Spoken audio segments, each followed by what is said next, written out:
মহামারীকালেও mega প্রকল্পগুলোর বরাদ্দ বেড়েছে, সবচেয়ে বেশি রূপপুর বিদ্যুৎ কেন্দ্রে। ব্যয়ে স্বচ্ছতা নিশ্চিত করার তাগিদ, মুঠোফোন ইন্টারনেটের খরচ না কমায় হতাশা।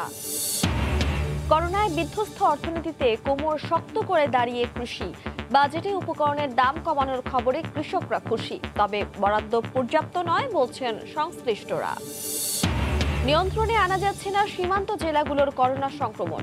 রাজশাহী অঞ্চলে একদিনে 16 জনের মৃত্যু, শয্যা ও আইসিইউর জন্য হাহাকার। পাহাড়ি জমিতে প্রথমবারের মতো বিশ্বের সবচেয়ে বেশি দামি আম মিয়াজাকির চাষ।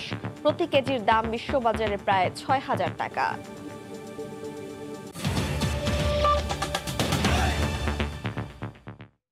সময় সংবাদের সঙ্গে আছি আমি তানজিলা খান মিম।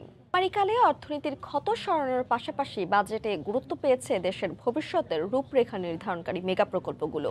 পদ্মা সেতু ও রূপপুর পরমাণু বিদ্যুৎ কেন্দ্র সহ দ্রুত এগিয়ে যাওয়া প্রকল্পগুলোতে বড় অঙ্ক বরাদ্দের প্রস্তাব করা হয়েছে নতুন অর্থ বছরের বাজেটে। ঘোর ক্রান্তিকালেও উন্নয়ন দর্শন বাস্তবায়নে বরাদ্দের টাকা খরচে স্বচ্ছতা নিশ্চিত করার তাগিদ দিচ্ছেন বিশেষজ্ঞরা। বিস্তারিত জানাচ্ছেন দেবাশিস রায়। অতিমারি করোনায় ধুঁকতে থাকা দিনগুলোতে বড় হিসেব যখন টিকে থাকা ভ্যাকসিন বন্দোবস্ত, চিকিৎসার সুব্যবস্থা সহ আর্থিক সীমাবদ্ধতার মধ্যেও থমকে যায়নি দেশের চিত্র পাল্টে দেয়া মেগা প্রকল্পগুলো। নতুন অর্থবছরে সবচেয়ে বেশি বরাদ্দ দেয়া হয়েছে টাকার অঙ্কে দেশের সবচেয়ে বড় প্রকল্প রূপপুর পারমাণবিক বিদ্যুৎ কেন্দ্রে। স্বপ্নের পদ্মা সেতুতেও বরাদ্দ বেড়েছে গেল বছরের তুলনায়। বরাদ্দ বেড়েছে কর্ণফুলী নদীতে দেশের প্রথম টানেল নির্মাণ প্রকল্পেও। যোগাযোগ অবকাঠামোর নতুন সক্ষমতা গড়তে কক্সবাজারের রামু থেকে ঘুমধুম সীমান্ত পর্যন্ত ডুয়েল গেজ রেল সংযোগ প্রকল্পটিও সুদৃষ্টি পেয়েছে সরকারের। যমুনা নদীতে রেল সেতু নির্মাণও বরাদ্দ পেয়েছে গতবারের চেয়ে বেশি। জোর দেয়া হয়েছে টেকসই বিদ্যুৎ উৎপাদনের প্রকল্প মাতারবাড়িতেও। এছাড়া মেট্রো রেল প্রকল্পে 4800 কোটি টাকার পাশাপাশি ঢাকায় হযরত শাহজালাল আন্তর্জাতিক বিমানবন্দর সম্প্রসারণ প্রকল্পেও বরাদ্দ দেয়া হয়েছে উল্লেখযোগ্য হারে। প্রকল্পকে পূর্ণ অবয়ব দিতে বরাদ্দ দেয়া হয়েছে পায়রা গভীর সমুদ্র বন্দরের আনুষঙ্গিক কাজেও। করোনা চ্যালেঞ্জ মাথায় নিয়েও ফাস্ট ট্র্যাক প্রকল্পগুলো যথাসময়ে শেষ করার বিষয়ে উচ্চকণ্ঠ বাস্তবায়নকারী কর্মকর্তারা। রূপপুর পরমাণু বিদ্যুৎ কেন্দ্রের শীর্ষ কর্মকর্তা জানালেন, গাফিলতির সুযোগ নেই স্পর্শকাতর এসব স্থাপনায়। মেজর অ্যাক্টিভিটিসগুলি এই বছরই হবে। 16 সেপ্টেম্বর প্রথম unit reactor pressure vessel installation করা হবে। কোভিড পরিস্থিতিতে কোনোদিনই আমাদের কাজ বন্ধ থাকেনি। বর্তমান পরিস্থিতিতে প্রায় প্রতিদিন 25,000 থেকে 26,000 জনবল কাজ করছে মাঠে। নিউক্লিয়ার প্রকল্প বাস্তবায়ন করতে গেলে কোনো ধরনের গাফিলতির সুযোগ নেই, কারণ এই ধরনের প্রকল্প মনিটরিং এর জন্য ইন্টারন্যাশনাল কমিউনিটি থাকে। নিকট অতীতে সরকারের নীতি নির্ধারণী পর্যায়ে কাজ করা প্রধানমন্ত্রীর সাবেক এই মুখ্য সচিব মনে করেন, স্বচ্ছতা নিশ্চিত করে বরাদ্দ ব্যয় করাই হতে হবে মূল লক্ষ্য। যারা উন্নয়ন কর্মকাণ্ড বাস্তবায়ন করছেন তারা টাইম লাইন মেনটেন করে স্বচ্ছতার সাথে নিবিড়ভাবে কাজটি পরিবীক্ষণ করবেন। আমাদেরকে প্রতি মুহূর্তকে অ্যাডজাস্ট করতে হবে। সেই জন্য করোনাকেও মোকাবেলা করতে হবে, উন্নয়ন অগ্রযাত্রাকেও সামনে রাখতে হবে। মেগা প্রকল্পগুলো সময় মতো বাস্তবায়ন করা গেলে সক্ষমতার পাশাপাশি দেশ প্রবৃদ্ধি অর্জনেও এগিয়ে যাবে বলে মত বিশ্লেষকদের। দেবাশিস রায়, সময় সংবাদ, ঢাকা। করোনা মহামারীতেও কমছে না মুঠোফোনে কথা বলা কিংবা ইন্টারনেট ব্যবহারের খরচ। প্রস্তাবিত বাজেটে টেলিকম সেবায় কমানো হয়নি সম্পর্ক শুল্ক কিংবা সিম ট্যাক্স। সুখবর নেই ব্রডব্যান্ড ইন্টারনেট সেবায়ও। সব মিলিয়ে প্রস্তাবিত বাজেটকে হতাশাজনক বলে মন্তব্য করেছেন খাত সংশ্লিষ্টরা। করোনাকালে সামাজিক যোগাযোগ থেকে দাপ্তরিক কাজকর্ম, কেনাকাটা, আর্থিক লেনদেন সবই চলছে মুঠোফোন কিংবা ইন্টারনেটে। ফলে 2021-22 অর্থ বছরের বাজেটে মুঠোফোনে কথা বলা কিংবা ইন্টারনেট ব্যবহারের খরচ কমাতে কর ছাড়ের প্রস্তাব দেওয়া হয়। তবে বৃহস্পতিবার অর্থমন্ত্রী আ.হ.ম মুস্তফা কামালের উত্থাপিত বাজেটে মুঠোফোন সেবায় নির্ধারিত ভ্যাট এবং সম্পূরক শুল্ক 15%-এ কোনো হেরফের হয়নি। কমানো হয়নি 200 টাকা সিম ট্যাক্সও। ফলে মুঠোফোনে 100 টাকার কথা বলায় 33 টাকা 25 পয়সা এবং ডেটা ব্যবহারে প্রায় 22 টাকা খরচ অপরিবর্তিতই থাকছে। সম্পূর্ণ প্রত্যাহার না করা গেলেও যাতে 5% কমানো হয় সেটি আমাদের প্রত্যাশা ছিল, কিন্তু এই বাজেটে সেই সম্পূর্ণ শুল্ক প্রত্যাহারের বিষয়টি আমরা লক্ষ্য করলাম না, এটি অত্যন্ত দুঃখজনক। কর্পোরেট করকে বিনিয়োগের ক্ষেত্রে বড় বাধা উল্লেখ করে আসছে মুঠোফোন সেবাদাতারা। তবে উত্থাপিত বাজেটে পাবলিকলি ট্রেডেড মোবাইল অপারেটরদের ক্ষেত্রে নির্ধারিত 40% এবং পাবলিকলি ট্রেডেড নয় এমন অপারেটরদের 45% কর্পোরেট কর হার অপরিবর্তিতই রয়েছে। এতে হতাশ মুঠোফোন অপারেটররা। ন্যূনতম কর্পোরেট কর এটা আমাদের অনেক দিনের দাবি। আমরা মনে করি যে এটা সম্পূর্ণভাবে অযাচিত একটা কর, এটাকে যাতে সম্পূর্ণভাবে বিলুপ্ত করা হয়, আমরা এই আশাটা এখনো করছি। যে কোনো পণ্যের উপর সর্বোচ্চ 15% ভ্যাট দিতে হয়। তবে ব্রডব্যান্ড ইন্টারনেট সেবাদাতাদের দাবি, এই সেবায় এখনও 98 লাখ গ্রাহককে সর্বোচ্চ 20% পর্যন্ত ভ্যাট দিতে হচ্ছে। প্রস্তাবিত বাজেটে আমলে নেওয়া হয়নি বিষয়টি। প্রান্তিক পর্যায়ের গ্রাহক কিন্তু এখনো 15 থেকে 20% ভ্যাট দিচ্ছে। আমাদের অ্যাসোসিয়েশন ইন্ডাস্ট্রির পক্ষ থেকে এনবিআর এর প্রতি যেটা অনুরোধ ছিল, এই 5% ভ্যাটটাকে প্রত্যেকটা লেয়ারে সমভাবে বন্টন করে দেওয়া যেতে পারে বলে আমাদের একটা ধারণা ছিল। খরচ বাড়ছে মুঠোফোনে টাকা লেনদেনে। পাবলিকলি ট্রেডেড MFS প্রতিষ্ঠানের কর্পোরেট কর 32.5% থেকে বাড়িয়ে 40% প্রস্তাব করা হয়েছে এবং পুঁজিবাজারে তালিকাভুক্ত প্রতিষ্ঠানের কর্পোরেট কর বাড়িয়ে প্রস্তাব করা হয়েছে 37%। শুভ খান, সময় সংবাদ, ঢাকা। করোনায় টালমাটাল অর্থনীতিতে কোমর শক্ত করে দাঁড়িয়ে আছে কৃষি। অথচ সার ও বীজ সহ কৃষি উপকরণের দাম বাড়তি থাকায় উৎপাদনের খরচ ওঠাতে কৃষকদের নাভিশ্বাস ওঠে। এমন অবস্থায় প্রস্তাবিত বাজেটে কৃষি উপকরণ আমদানিতে কর অব্যাহতি দেওয়া হয়েছে। খাদ্য নিরাপত্তা নিশ্চিতে এসব প্রস্তাবনা ইতিবাচক প্রস্তাব ফেলতে পারে বলে মনে করছেন কৃষি প্রধান উত্তরাঞ্চলের মানুষ। এতে কৃষি পণ্যের আমদানি নিরুৎসাহিত হবে বলে মনে করছেন কৃষি সংশ্লিষ্টরা। করোনার এই বিপন্ন সময়টায় উৎপাদনের ধারা শক্ত হাতেই ধরে রেখেছেন উত্তরাঞ্চলের কৃষক। এই মহামারীতে সকল খাতে যখন বিপর্যয়, তখন বেঁচে থাকার শক্তি জুগিয়েছে কৃষি। বৈশ্বিক এই সংকট উত্তরণে খাদ্য নিরাপত্তাকে অগ্রাধিকার দেওয়া হয়েছে এবারের বাজেটে। সার বীজ সহ কৃষি উপকরণের ভর্তুকি অব্যাহত রাখা ও কৃষি যন্ত্রপাতি আমদানিতে শুল্ক কর কমানোর প্রস্তাব দেওয়া হয়েছে। এতে উৎপাদন খরচ ওঠাতে সহজ হবে বলে মনে করছেন উত্তরাঞ্চলের কৃষক। কৃষি যন্ত্রপাতি কৃষকদের জন্য ক্রয় সহজলভ্য হবে, একদিকে শ্রমিক সংকট যেমন নিরসন হবে, সময় সাশ্রয় হবে। সার, বীজ, কীটনাশক, কৃষি সরঞ্জাম সরকার যদি ভর্তুকি অব্যাহত রাখে, তাহলে কৃষকরা কৃষিকাজে চাষাবাদের জন্য মনোযোগী হবে এবং উৎসাহিত বোধ করবে। কৃষক আন্দোলনের নেতারা মনে করছেন এই খাতে বিনিয়োগের সুযোগ সৃষ্টির পাশাপাশি কৃষি যান্ত্রিকীকরণ প্রক্রিয়াও এগিয়ে যাবে। এই সুযোগটা কাজে লাগিয়ে আমদানি করার যে আমাদের প্রবণতা কমে যাবে এবং আমাদের একটা কৃষি যন্ত্রপাতির স্বনির্ভর কারখানা গড়ে উঠতে পারে। ভর্তুকি অব্যাহত রাখা আর কৃষি উপকরণ আমদানিতে শুল্ক কর কমানোকে ইতিবাচক বললেও বরাদ্দকে অপ্রতুল বলছেন কেউ কেউ। এবারের বাজেটে কৃষিপণ্য প্রক্রিয়াজাতকরণের ক্ষেত্রে কর ছাড় কিংবা অব্যাহতি এবং কৃষি যন্ত্রপাতি ক্রয়ের জন্য যে 680 কোটি টাকা বরাদ্দ করা হলো, এটা নিশ্চয়ই ইতিবাচক একটা দিক। কিন্তু আমরা মনে করি যে সার্বিকভাবে দেশের কৃষি অর্থনীতির যে প্রয়োজন, সেই প্রয়োজনের তুলনায় এই বরাদ্দ খুবই অপ্রতুল। করোনার অভিঘাতে বিধ্বস্ত অর্থনীতিতে কোমর সোজা করে দাঁড়িয়ে আছে কৃষি। এই সময়ে জাতীয় শ্রমশক্তি 41% থেকে বেড়ে 47% হয়েছে এই খাতে। ইন্দোনেশিয়াকে পেছনে ফেলে বিশ্বের তৃতীয় বৃহৎ চাল উৎপাদনকারী দেশ বাংলাদেশ। একইভাবে সবজি উৎপাদনে তৃতীয়, মাছ উৎপাদনে চতুর্থ এবং আম উৎপাদনে সপ্তম অবস্থানে উঠে এসেছে বাংলাদেশ, যেখানে উত্তরাঞ্চলের অবদান সবচেয়ে বেশি। রতন সরকার, সময় সংবাদ, রংপুর। করোনাকালের প্রস্তাবিত বাজেটে স্বাস্থ্য ও সামাজিক সুরক্ষা খাতকে গুরুত্ব দেওয়া হয়নি। তাই এই বাজেট গণমানুষের বাজেট নয় বলে মন্তব্য করেছে বিএনপি। সকালে রাজধানীর গুলশানে দলীয় চেয়ারপারসনের কার্যালয়ে বাজেট বিষয়ে বিএনপির প্রতিক্রিয়ায় মহাসচিব মির্জা ফখরুল ইসলাম আলমগীর একথা বলেন। 2021-22 অর্থ বছরের প্রস্তাবিত বাজেটকে অবাস্তব ও অগ্রহণযোগ্য বলেছে দলটি। করোনা পরিস্থিতিতে মানুষের স্বাভাবিক জীবন গত 18 মাস যাবৎ অচল। সবচেয়ে বড় কথা, এই বাজেটেও স্বাস্থ্য ও সামাজিক সুরক্ষা খাতকে সর্বোচ্চ বরাদ্দ দেওয়া হয়নি, সর্বোচ্চ গুরুত্ব দেওয়া হয়নি। অথচ এই মুহূর্তে মানুষের স্বাস্থ্য ও সামাজিক সুরক্ষা সবচেয়ে বেশি প্রয়োজন ছিল, যেটা আমরা বারবার আপনাদেরকে বলছি, প্রথম থেকে বলা শুরু করেছি। এক, মহামারীকালে মানুষের জীবন জীবিকার স্বাভাবিক গতি ফিরে পেতে ও বেঁচে থাকার নিশ্চয়তা চলমান স্বাস্থ্য পরিকল্পনা গ্রহণের জন্য 2021-22 অর্থবছরের প্রস্তাবিত বাজেট সম্পূর্ণ ব্যর্থ। সময় সংবাদে আরো থাকছে, চীন বিরোধী নীতিতে ট্রাম্পের পথেই হাঁটছেন বাইডেন। এবার মোবাইল কোম্পানি ওয়াওয়ে সহ 59 চীনা প্রতিষ্ঠানে মার্কিন বিনিয়োগ নিষিদ্ধ ঘোষণা। RFL UPSC fittings grade on virgin material যা নিশ্চিত করে সেরা কোয়ালিটি, তাই কিনুন, লাগান, ভুলে যান। রাজশাহীতে গত 24 ঘন্টায় করোনায় 16 জনের মৃত্যু হয়েছে। প্রতিদিনই বাড়ছে আক্রান্তের সংখ্যা। এ বিষয়ে বিস্তারিত জানাতে রাজশাহী মেডিকেলের সামনে আছেন সহকর্মী সাইফুর রহমান রকি। সরাসরি চলে যাচ্ছি তার কাছে।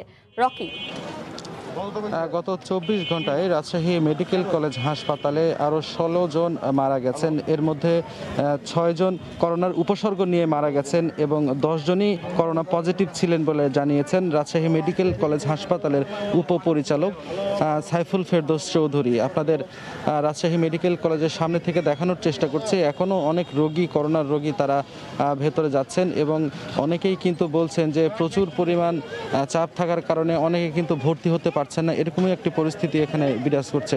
সবশেষ রাজশাহীতে 395 জনের নমুনা পরীক্ষায় 118 জনের করোনা পজিটিভ এসেছে এবং এখন পর্যন্ত রাজশাহী মেডিকেল কলেজ হাসপাতালে সর্বমোট 332টি বেডের বিপরীতে 225 জন রোগী ভর্তি আছেন।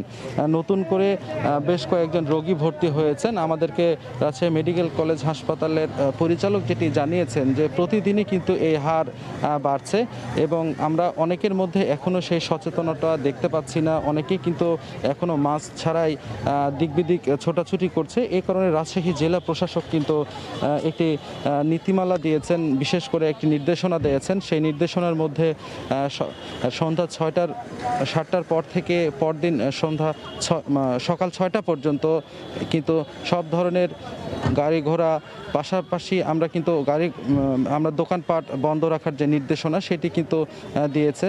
তবে গাড়ি ঘোড়া কিন্তু চলবে, তবে আগের মতোই কিন্তু একটি করে আসন ফাঁকা রাখতে হবে। এই বিষয়গুলো কিন্তু এখনও বেশ কিছু জায়গায় মেনে চলছে না, এমনটি আমরা দেখতে পাচ্ছি। তবে দূরপাল্লার বাসগুলো সেগুলো মেনে চলছে। আর সীমান্তবর্তী জেলা হওয়ার কারণে রাজশাহী এবং চাঁপাইনবাবগঞ্জ অঞ্চলে কিন্তু করোনার সংক্রমণটা হু করে বাড়ছে। বিশেষ করে চাঁপাইনবাবগঞ্জের সোনা মসজিদ স্থলবন্দর দিয়ে অনেক ব্যবসায়ী যারা ভারতে গিয়েছিলেন, যারা আটকা পড়েছিলেন চিকিৎসার তারা কিন্তু অনেকেই ফিরে আসছেন। তাদের মাধ্যমে কিন্তু ভারতীয় যে করোনার ভ্যারিয়েন্ট ছড়িয়ে পড়তে পারে এরকম একটি শঙ্কা ছিল। পাশাপাশি আমরা 7 জন তেমন রোগীও কিন্তু আমরা পেয়েছি। এরপরে কিন্তু আমরা দেখেছি সেখানে কিন্তু একেবারে কঠোর লকডাউন ঘোষণা করা হয়েছে। এখনও সেই লকডাউন চলছে। আগামী 7 জুন পর্যন্ত চাঁপাইনবাবগঞ্জে যে কঠোর লকডাউন সেটি কিন্তু চলবেই। আর সবশেষ আমি আইসিইউর যে বিষয়টি এখানে জানিয়ে রাখি, আইসিইউতে এখন মোট 12 জন রোগী ভর্তি আছে। রাজশাহী মেডিকেল কলেজ হাসপাতালে আইসিইউ সুবিধা রয়েছে 17টি। তো প্রতিদিনই আমরা দেখছি যে এই আইসিইউতে রোগীর সংখ্যা বাড়ছে।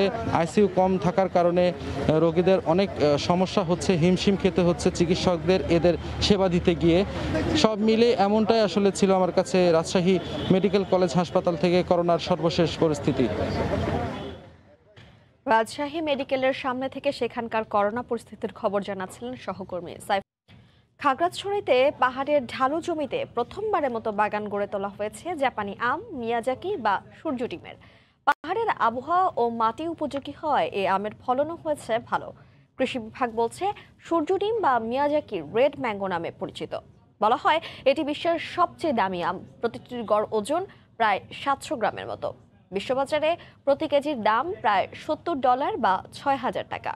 প্রচলিত আমের চেয়ে এ জাতের আম চাষ করে কৃষকরা বেশি লাভবান হবে বলে মনে করছেন কৃষি গবেষকরা।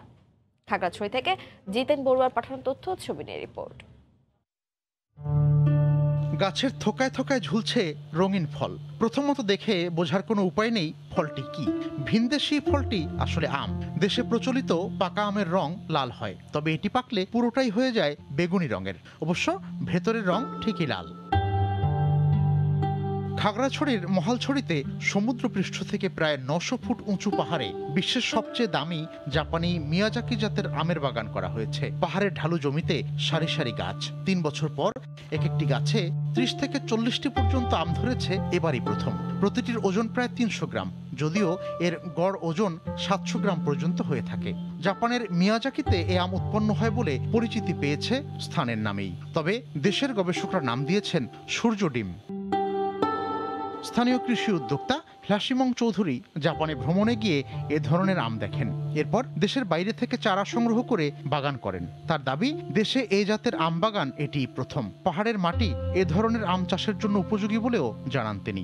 এটা জাপানে এক জোড়া আমের দাম হচ্ছে বাংলাদেশি টাকা প্রায় 2,80,000 টাকা। যারা কনজিউমার আছে ওনারা কিন্তু আমার বাগান থেকে এইগুলো কিন্তু আপনার অনলাইন এবং ফোনের মাধ্যমে ওনারা কালেকশন করে নিয়ে যায়। কৃষক পর্যায়ে এ জাতের আম চাষের উদ্যোগ নেওয়ার কথা জানিয়েছে জেলা হর্টিকালচার সেন্টার। হর্টিকালচার সেন্টার থেকে আমরা ভবিষ্যতে এখান থেকে সায়ান সংগ্রহ করে আমরা মাতৃকা সৃজন করব এবং কৃষকদের মধ্যে ছড়িয়ে দেওয়ার জন্য আমরা চেষ্টা করব। অন্যান্য ফসলের চেয়ে এ জাতের আম চাষ করে কৃষকরা বেশি লাভবান হতে পারবেন বলে মনে করেন কৃষি গবেষকরা।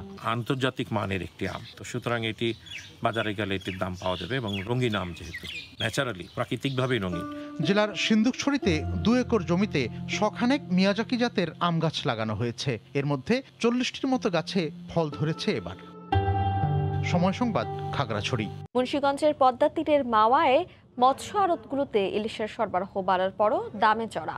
একদিনের ব্যবধানে কেজিতে ইলিশের দাম বেড়ে গেছে 600 টাকার মতো। নাসিরউদ্দিন উজ্জ্বলের রিপোর্ট। বর্ষা সামনে, দিন যত যাচ্ছে ইলিশের যোগানো তত বাড়ছে। জেলের জালে ঝাঁকে ঝাঁকে ইলিশও ধরা পড়ছে। ছুটির দিনে তাই পদ্মা তীরে ভোরের ইলিশের হাটে ধুম বেচাকেনা। কিন্তু 24 ঘন্টার ব্যবধানে এক লাফে 1200 টাকার বড় ইলিশের দাম ঠেকেছে কেজিতে 1800 টাকা। আর 800 থেকে 900 গ্রামের নতুন ইলিশের দাম হাঁকা হচ্ছে 1400 থেকে 1600 টাকা। ক্রেতা বেশি, বলা হচ্ছে মাওয়া শিমুলিয়ার হোটেলগুলোতে অধিকাংশ ইলিশ কিনে নেয় দামে এমন আগুন। তাই অনেক ক্রেতা ইলিশ না কিনেই ফিরে গেছেন। ঢাকা থেকে আসছে ইলিশ মাছের আশায়, একটা ইলিশ মাছ কিনবো, খুব শখ করে আসছি, কিন্তু যে দাম হাতের নাগালের অনেক বাইরে। অনেক কাস্টমার আছে, অনেক দাম, তারপরে অনেক 1800 থেকে 1600 টাকা কেজি। প্রত্যেকটা হোটেল আলাদা আমাদের এখানে মাছ কিনতে আসে, এই কারণে মাছের দামটা একটু বাড়তি। হাটে বেচা কেনার প্রসার বেড়েছে, তাই ইলিশের এই হাটে স্থান সংকুলান হচ্ছে না। যে জায়গা দেওয়া হয়েছে আমাদের আর 2 বিঘা জায়গা দিলে এই দূর দূরান্ত থেকে যেই ক্রেতাগুলি আসে গাড়ি ঘোড়া নিয়ে এই গাড়িগুলি পার্কিং করতে পারে। 2 ঘন্টার ভোরের হাটটিতে বেচা কেনা হয় প্রায় কোটি টাকার মাছ। নাসিরউদ্দিন উজ্জ্বল, সময় সংবাদ, মুন্সিগঞ্জ। লেনদেন করতে পারবেন না মার্কিন নাগরিকরা। আগামী 2 আগস্ট থেকে কার্যকর হতে যাচ্ছে এই আদেশ। এদিকে নিষেধাজ্ঞার পাল্টা জবাব দেওয়া হবে বলে হুঁশিয়ারি দিয়েছে বেইজিং। চীনা প্রতিষ্ঠানে নাগরিকদের সব রকম বিনিয়োগ বন্ধ করছেন মার্কিন president Joe Biden. Mobile company Huawei সহ মোট 59টি চীনা প্রযুক্তি ও প্রতিরক্ষা সংশ্লিষ্ট প্রতিষ্ঠানের উপর নিষেধাজ্ঞা আরোপ করেছেন তিনি। আগামী 2 আগস্ট থেকে কার্যকর হতে যাচ্ছে এই নিষেধাজ্ঞা। এই তালিকা প্রতিনিয়ত হালনাগাদ করা হবে বলেও জানানো হয়। বাইডেনের নতুন নির্বাহী আদেশ মোতাবেক নিষেধাজ্ঞার আওতায় পড়া চীনের প্রতিষ্ঠানগুলোর শেয়ার কিনতে বা বিক্রি করতে পারবেন না কোনো মার্কিন নাগরিক। চীনের পশ্চিমাঞ্চলীয় জিনজিয়ান প্রদেশে সংখ্যালঘু মুসলিম জনগোষ্ঠী উইঘুর সহ দেশটির নাগরিকদের ওপর নজরদারির খবর প্রকাশের পর বাইডেন প্রশাসনের পক্ষ থেকে এই শক্ত পদক্ষেপ নেওয়া হলো। বাইডেনের এমন সিদ্ধান্ত সাবেক প্রেসিডেন্ট ডোনাল্ড ট্রাম্পের নীতিরই সম্প্রসারিত রূপ বলে মন্তব্য করছেন বিশ্লেষকরা। ট্রাম্পের শাসনামলে চীনের সঙ্গে দেশটির সম্পর্ক তলানিতে গিয়ে ঠেকে। বাণিজ্য ও কূটনৈতিক দ্বন্দ্ব সহ নানা কারণে 2 দেশ মুখোমুখি অবস্থানে চলে যায়। দেশ দুটি পাল্টাপাল্টি নিষেধাজ্ঞাও আরোপ করে। এরই পরিপ্রেক্ষিতে নির্বাহী আদেশের মাধ্যমে ট্রাম্প চীনের 31টি প্রতিষ্ঠানের ওপর নিষেধাজ্ঞা আরোপ করেছিলেন। বাইডেন সে তালিকা আরও দীর্ঘ করলেন। এদিকে বাইডেন প্রশাসনের পদক্ষেপে ক্ষুব্ধ চীনা পররাষ্ট্র মন্ত্রণালয়ের মুখপাত্র ওয়াং ওয়েনবিন হুঁশিয়ারি দিয়ে বলেন, প্রতিষ্ঠানগুলোর বৈধ অধিকার ও স্বার্থ রক্ষায় আইন মোতাবেক পাল্টা পদক্ষেপ নেবে বেইজিং। এ পর্যায়ে শিশু সংবাদ জানিয়ে দিচ্ছি আরেকবার। মহামারীকালেও মেগা প্রকল্পগুলোর বরাদ্দ বেড়েছে সবচেয়ে বেশি রূপপুর বিদ্যুৎ কেন্দ্রে। ব্যয়ে স্বচ্ছতা নিশ্চিত করার তাগিদ। মুঠোফোন ইন্টারনেটের খরচ না কমায় হতাশা। করোনায় বিধ্বস্ত অর্থনীতিতে কোমর শক্ত করে দাঁড়িয়ে কৃষি। বাজেটে উপকরণের দাম কমানোর খবরে কৃষকরা খুশি, তবে বরাদ্দ পর্যাপ্ত নয় বলছেন সংশ্লিষ্টরা। এবং নিয়ন্ত্রণে আনা যাচ্ছে না সীমান্ত জেলাগুলোর করোনা সংক্রমণ। রাজশাহী অঞ্চলে একদিনে 16 জনের মৃত্যু, শয্যা ও আইসিইউর জন্য হাহাকার। এই ছিল এখনকার মতো, সঙ্গে থাকুন সময়।